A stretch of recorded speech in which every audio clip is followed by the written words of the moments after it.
হয়েছে গো, বন্ধুরে বন্ধুর পাশে বসাইয়া কথা বললাম, আর বন্ধু যাওয়ার সময় কষ্ট লইয়া দুনিয়াতে যাবে, আমি আল্লাহ এটা বরদাস্ত করতে পারবো না। বন্ধু বলেন কি আপনার কষ্ট আমার কাছে একটু বলেন। আল্লাহর নবী তখন বলেন, মালিক রে, আমি আপনাকে সালাম দিলাম, আপনার সঙ্গে দেখা হইল, আপনি আমারে হাদিয়া দিলেন, সব ঠিক আছে, কিন্তু আমার গুনাহগার উম্মতেরা কোনোদিন আপনার সঙ্গে কথাও বলতে পারবে না, আপনার সঙ্গে সাক্ষাৎ করতে পারবে না। এই ব্যথা লইয়া আমি দুনিয়ায় যাব, আমি কেমনে সহ্য করি? আল্লাহ বলেন, বন্ধু, আমার বন্ধু বেজার হইয়া দুনিয়ায় যাবে না। বন্ধু না, দুনিয়ায় আপনি বেজার হইয়া যাইবেন এটা হতে পারে না, আপনারে খুশি কইরা দিব, খুশি কইরা দিব। আল্লাহ বলেন, বন্ধু ওয়াদা দিলাম, সাত আসমানে উঠাইয়া আমার সঙ্গে সাক্ষাৎ করাইয়া, বন্ধু আমার সঙ্গে আপনার কথাবার্তা কমপ্লিট করাইয়া আপনার আমি হাদিয়া দিলাম, আপনি আমারে হাদিয়া দিলেন, বন্ধুর মধ্যে বন্ধুর কথাবার্তা হইল, যাওয়ার সময় ছোট্ট ব্যথা লইয়া যাইবেন, এটাও আমি আপনাকে করতে দিব না। ওয়াদা দিলাম, আপনার সঙ্গে দেখা হইছে সাত আসমানে, বন্ধু আপনার উম্মতের সঙ্গে দেখা হবে জমিনে। জোরে কোন সুবহান। আল্লাহ বলে, বন্ধু 5 ওয়াক্ত নামাজ দিলাম গো, এই 5 ওয়াক্ত নামাজ যদি আপনার বান্দা বান্দি জমিনে তাইকে আমারে সেজদা দেন, নামাজে দাঁড়ায়া যায়, ওয়াদা দিলাম, ওয়াদা দিলাম, আপনার সঙ্গে যখন আমি কথা বলি যেমন কোনো পর্দা নাই। বন্ধু মুসার সঙ্গে কথা বলার সময় আমার সামনে 70,000 পর্দা ছিল, যে মুসার সঙ্গে আমার কথা হইতো 70,000 পর্দা দিয়া কথা হয়। বন্ধু আপনার সঙ্গে ওয়াদা দিলাম, আপনার উম্মত যখন নামাজে দাঁড়ায়া যাবে, আপনার উম্মত আর আমি আল্লাহর সামনে কোনো পর্দা নাই। চিৎকার দিয়া কোন সুবহান। আমার নবীর যেমন সম্মান,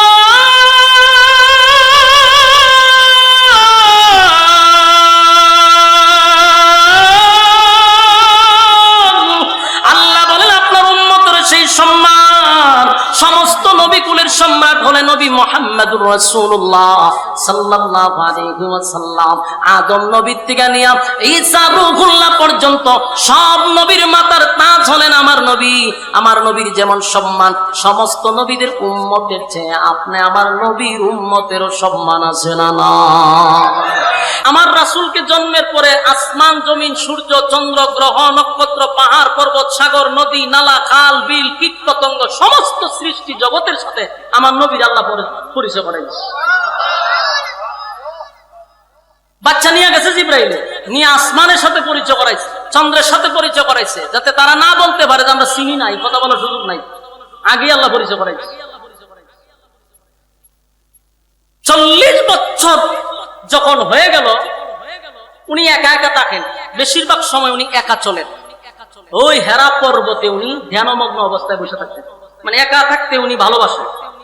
এই জন্য উনি যখন হেরা পর্বতে ধ্যানমগ্ন অবস্থায় উনি বসে থাকতেন। যখন ওনার 40 বছর পূর্ণ হয়েছে, তখন হেরা পর্বতে সর্বপ্রথম জিবরাইল আলাইহিস সালাতু ওয়াস সালামকে আল্লাহর রাসূল জিবরাইলের পূর্ণ সূরতে জিবরাইলকে দেখছে। সুবহান। জিবরাইলকে রাসূল পূর্ণ সূরতে 2 বার দেখছে, এর মধ্যে একবার হলো হেরা পর্বতে। জিবরাইল আলাইহিস সালাতু ওয়াস সালামের পূর্ণ সূরতে দেখা আপনারা তো সুবহানাল্লাহ যেভাবে বলেছেন বোঝা যায়, কয়েকবার আপনার সাথে দেখা হয়েছে, সুবহানাল্লাহর নমুনায় বোঝা যায়। জিবরাইল কত বড়?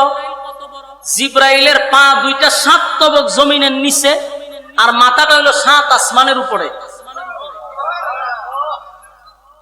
বুঝতেছেন এখন বিষয়টা? জিবরাইলের শরীরে 600 ডানা আছে, একটা ডানা ছাড়লে পৃথিবী গেরাও, বাকি ডানা তো বাদি।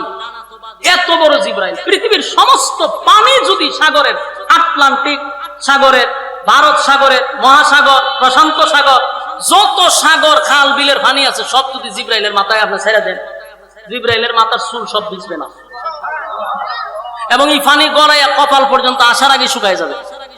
সুবহানাল্লাহি ওয়া বিহামদিহি। জিবরাইল কত বড়! এরকম জিবরাইল তার পূর্ণ সূরত নিয়ে যখন নবীর সামনে আইছে, বলুন তো দেখি কতটুক ভয়ানক অবস্থা। সারা পৃথিবী জিবরাইলের শরীর দিয়ে বুকিং হয়ে গেছে। রাসূল যখন জিবরাইলের প্রথম সূরতে দেখছেন, ওনার শরীরে কম্পন সৃষ্টি হয়ে গেছে, কাঁপতে শুরু করছেন। জিবরাইল রাসূলকে এইভাবে বুকের সাথে এইভাবে চাপ দিছেন, একটার পর একটা 3টা চাপ মারছে। চাপ দিয়ে বলেন, আপনি পড়েন। রাসূল বলেন, আনা বিকারিম, আমি পড়তে জানি না। বলে পড়েন। 3 বারের মাথায় রাসূল একসাথে সূরা আলাকের 5 আয়াত শোনাই দিছে। এখন আসে, এই যে সূরাগুলি আয়াতগুলি নাজিল হইছে প্রথম, এই কোরআনের একটা লোড আছে না নাই? এটার ওজন আছে, এত ওজন যে পাহাড় পর্বত পর্যন্ত কোরআন তাদের উপরে নাজিল করতে চাইছিল, এরা নেয় নাই। পাহাড় ধূলিসাৎ হয়ে যেত, কোরআনের এত লোড। কোরআন নাজিল হওয়ার পরে রাসূলের শরীরে তাপ উঠে গেছে, জ্বর উঠে গেছে, কাঁপতে শুরু করছে। কোন রকম উনি আম্মা জান খাদিজার কাছে চলে আসছে। আয়েশা বলতেছে যে আমার অবস্থা খুব খারাপ, তাড়াতাড়ি তুমি আমার একটা কম্বল টম্বল দিয়া জড়াইয়া দাও। কাঁপতে শুরু করছে, কম্বল দিয়া রাসূলকে জড়াইয়া ধরছে। এই অবস্থায় জিবরাইল আলাইহিস সালাতু ওয়াস সালাম আবার আসছে। আয়েশা এই কম্বল অবস্থায় যখন রাসূল শুয়ে রয়েছে, তখন এই মুহূর্তে সূরা মুজাম্মিল নাজিল হয়েছে। যেই সূরার 10টা আয়াত আমি পড়ছি, এটা রাসূলের এই কম্বল দিয়া জড়ানো অবস্থায় নাজিল হয়েছে। এখন বুঝতেছেন কেন নাজিল হয়েছে? নাজিলের কারণটা বলে দিই। তখন আল্লাহ বলেন, ইয়া আইয়ুহাল মুজাম্মিল কুমিল লাইলা ইল্লা কালিলা। সূরা মুজাম্মিল আল্লাহ রাব্বুল আলামিন নাজিল করে দিলেন যখন রাসূল আরবি সাল্লাল্লাহু আলাইহি ওয়াসাল্লাম যখন কম্বল দিয়া যখন ওনাকে জড়ায়া রাখলেন, আল্লাহ তখন বলেন, ইয়া আইয়ুহাল মুজাম্মিল, হে কমলিওয়ালা। আল্লাহ নবীরে কমলিওয়ালা বলে ডাক দিছে। অনেক সময় আমাদের বাচ্চাদের নাম যাই হোক, আমরা অনেক সময় ডাকি আব্বু বলে ডাকি। আসলে কি আব্বু তার নাম? কথা কই না দি? কেন ডাকলেন? মহব্বত কইরা, আদর করে মানুষ সন্তানকে বাবা বলে ডাক দেয়, আব্বু বলে ডাক দেয়। আল্লাহ বলেন, আমার নবীর নাম ধরে ডাক দেই নাই, আমি কমলিওয়ালা বইলা ডাক দিছি। সুবহানাল্লাহ। কমলিওয়ালা। এই সূরা নাজিল করার পরে রব্বে কারীম এই সূরার মধ্যে নবীরে প্রায় 6টা থেকে 7টা কর্মসূচি দিছে। সুবহানাল্লাহ। কয়টা কর্মসূচি? 7টা কর্মসূচি দিছে। আপনার আর কি ধৈর্য আছে?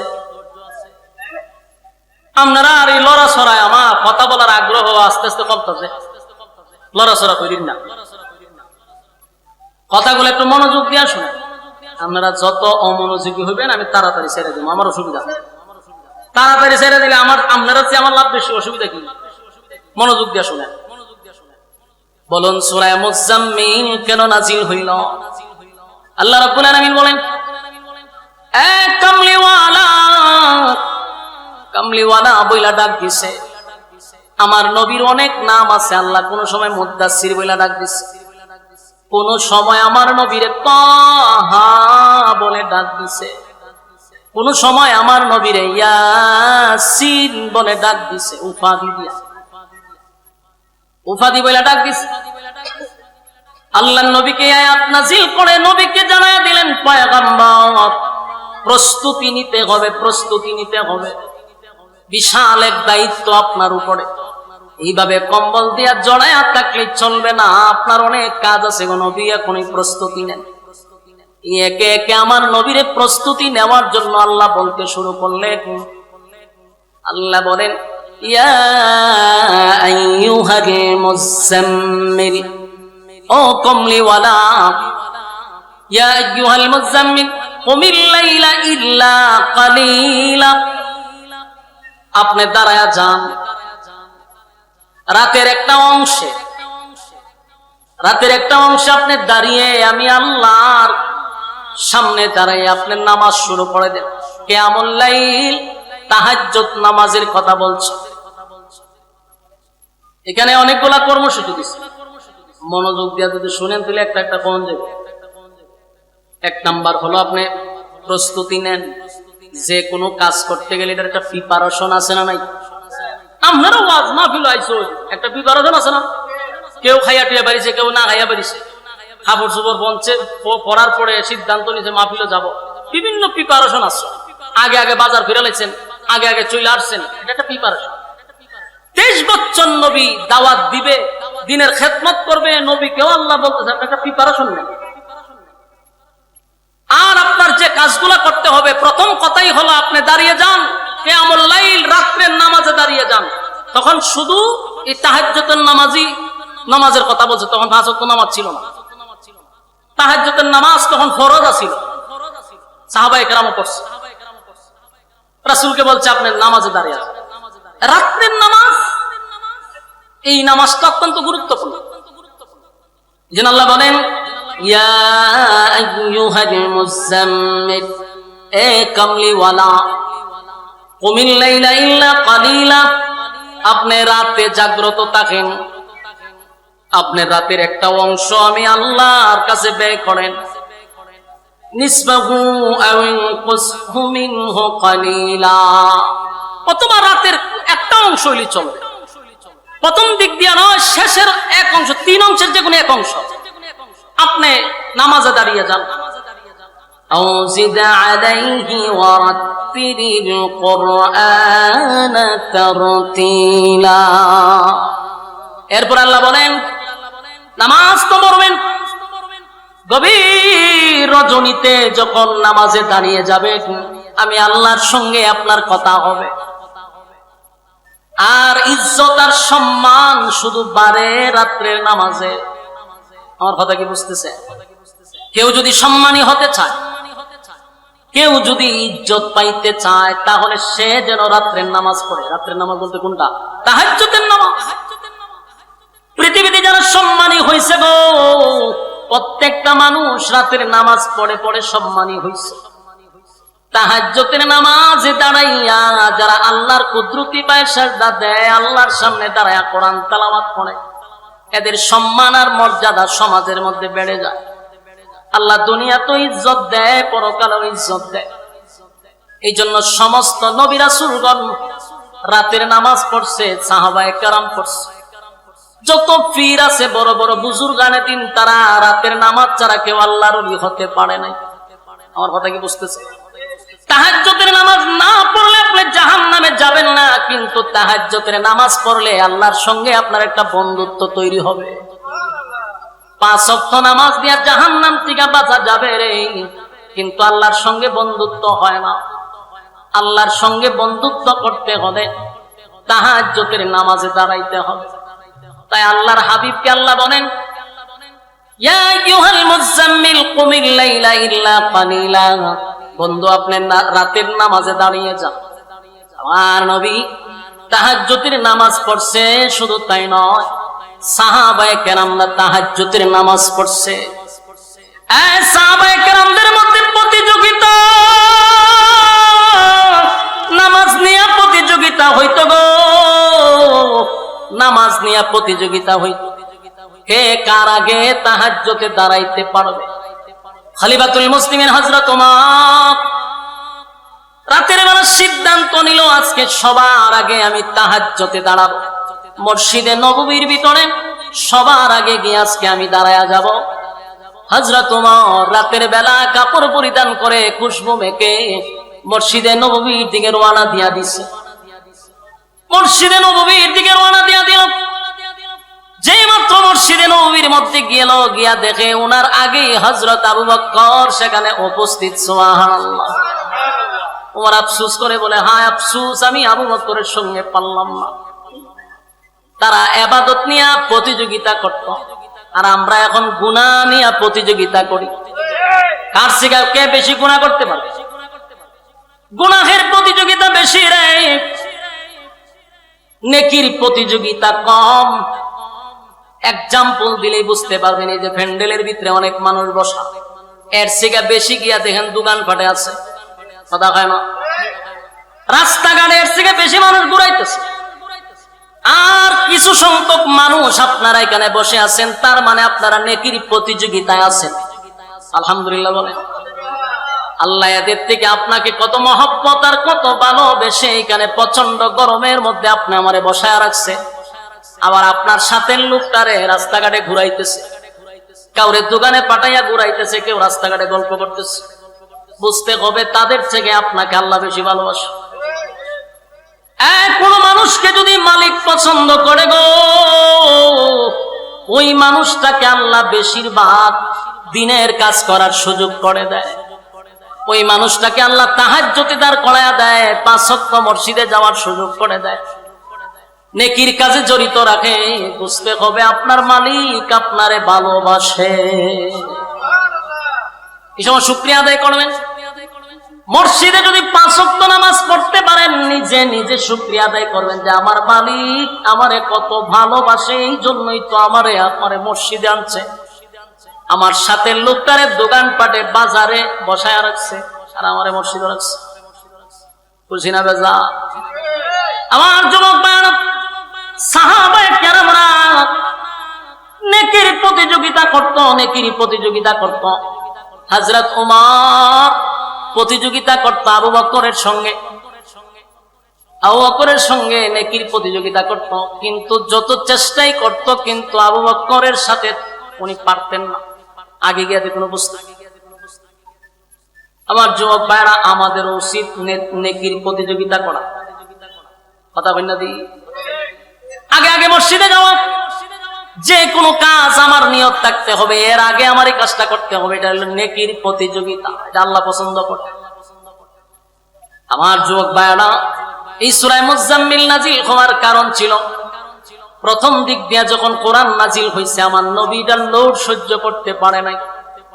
অনেক সাহাবীরা বলতো, হাবিব কিবরিয়া যখন ঘোড়ার উপরে থাকতো অথবা উটের উপরে রাসূল বসতো, তখন যদি কোনো আয়াত নাজিল হইতো, উটের পাগুলি জমিনে ঢুকে যাইতো।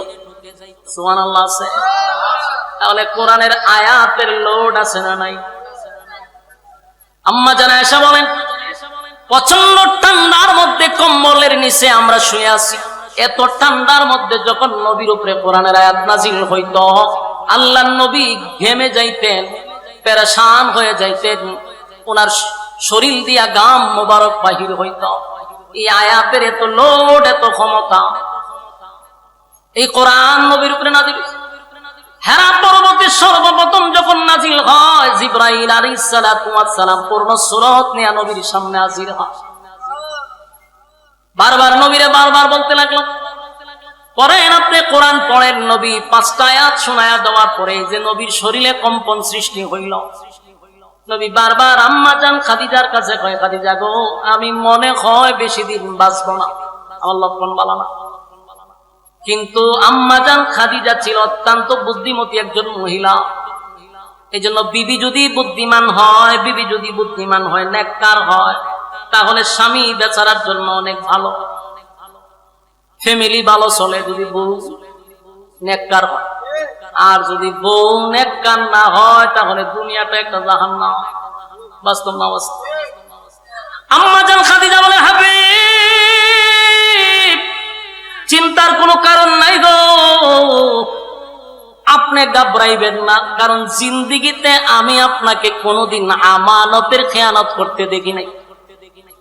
মানুষের সঙ্গে আপনি খারাপ আচরণ করেন নাই, মানুষের হক আপনি নষ্ট করেন নাই, আপনার উপরে এমন মুসিবত হতে পারে না, কোন দুষ্ট জিন আপনাকে নষ্ট করতে পারে না, কারণ আপনি হক আদায় করছেন।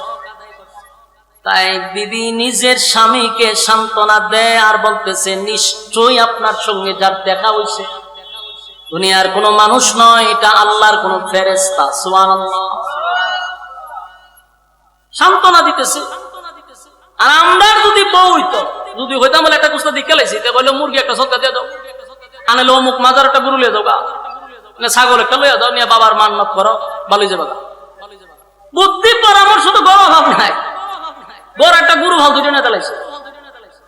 কিন্তু আম্মা জান খাদিজা বলেন যে আপনি জীবনে কারো ক্ষতি করছেন না, আপনারে তো কোনো জিন্নাতেও ক্ষতি করতে পারে না, সুতরাং আপনার সাথে যার সাক্ষাৎ হয়েছে নিশ্চিত উনি আল্লাহর কোন পাঠানো ফেরেশতা। সুবহানাল্লাহ। জিবরাইল তো আসলেই নবীর সঙ্গে সাক্ষাৎ করছে। এখন রাসূল তো কাঁপতেছে, কারণ এটা তো লোড মারাত্মক। এরপরে নবী ওনার কাছে যখন কোরআন আসলো, আল্লাহ রাব্বুল আলামিন ঘোষণা দিয়া দিলেন, হাবিব 40টা বছর আপনি চুপ ছিলেন, চুপ থাকার কথা আমি আল্লাহ আপনাকে বলেছি। এবার আমি আল্লাহ আপনাকে বলে দিলাম, মক্কা নগরীর মানুষকে আপনি জানায়া দেন, আপনি শুধু মুহাম্মদ নয়, আপনি হলেন মুহাম্মাদুর রাসূলুল্লাহ সাল্লাল্লাহু আলাইহি ওয়াসাল্লাম। আল্লাহর হাবিব সর্বপ্রথম দিনের দাওয়াত দেওয়ার আগে আম্মা জান খাদিজাকে বললেন, খাদিজা গো, আমি তো দিনের দাওয়াত লইয়া মানুষের কাছে যাব, মানুষ যদি আমার জিজ্ঞাসা করে আপনার ঘরওয়ালি আগে দাওয়াত গ্রহণ করছে, আমার ঘর যদি ঠিক না থাকে আমি অন্য জায়গায় দাওয়াত দিয়া কি করব? আম্মা জান খাদিজা কোনো কথা না বলে বললেন, লা ইলাহা ইল্লাল্লাহু মুহাম্মাদুর রাসূলুল্লাহ সাল্লাল্লাহু আলাইহি ওয়াসাল্লাম। আল্লাহর নবী বললেন, খাদিজা কোনো প্রশ্ন করলে না, প্রশ্ন না করে আমার কালেমা তুমি গ্রহণ করলে।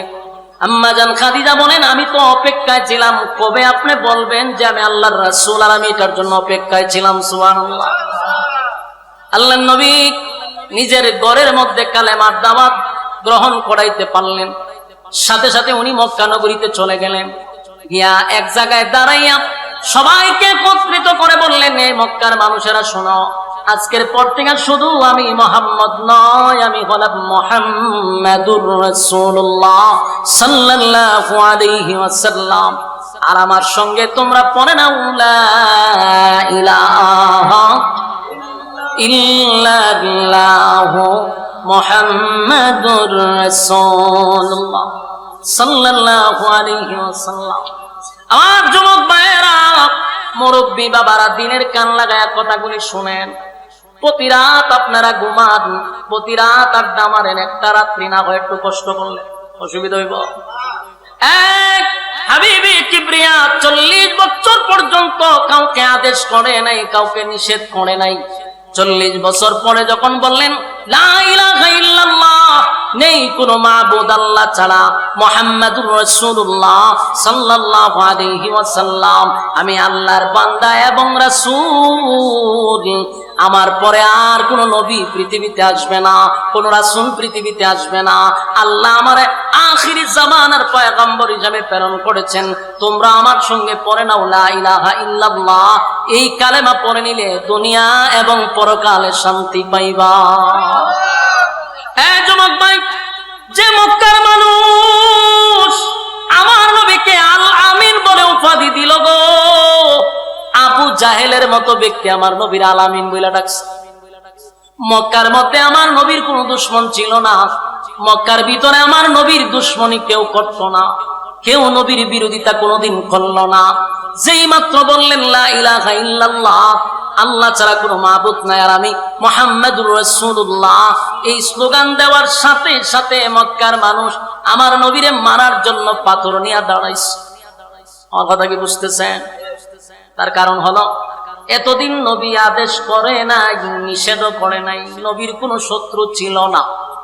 যেই মাত্র নবী আদেশ করতে লাগলেন, নিষেধ করতে লাগলেন, শত্রুর এখন অভাব নাই। কথা বলো,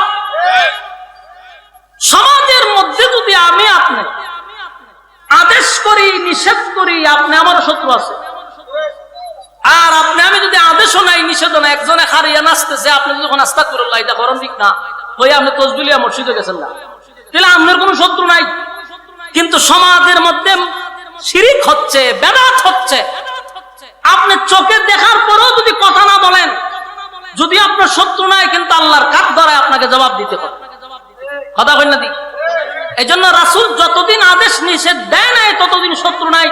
যেদিন থেকে বললেন আজকের থেকে সুদ খাওয়া যাবে না, ঘুষ খাওয়া যাবে না, মদ খাওয়া যাবে না, জানা ব্যভিচার করা যাবে না, দুর্নীতি করা যাবে না, টেন্ডারবাজি করা যাবে না, চাঁদাবাজি করা যাবে না, সেদিন থেকে নবীর বিরুদ্ধে সবাই দাঁড়ায় গেছে। এর আগে শত্রু নাই। শত্রু হইল কেন? যারা চাঁদাবাজি করতে, এখন চাঁদাবাজির বিরুদ্ধে কথা বলে আমি মৌলবীরে ভালোভাবে চাঁদাবাজে, হ্যাঁ কথা বলি না, দুর্নীতিবাদের বিরুদ্ধে কথা বললে আমি মৌলবীরে বালা পাইব। মসজিদে যদি সুদকুরের ওয়াজ করি, সুদকুর যারা আছে এরাকে আমি হুজুররা বালা পাইব। তাহলে আপনি যদি চিন্তা করেন যে আমার অনেক মুসল্লি আছে মাশাআল্লাহ সুদ খায়, আমি যদি সুদের বয়ান করি তাহলে তো দেখা গেল আমার এরা করে খাওয়ান বন্ধ হয়ে যাবো। এই নিয়তে ইমামতি করলে আপনার পিছনে নামাজও হবে না।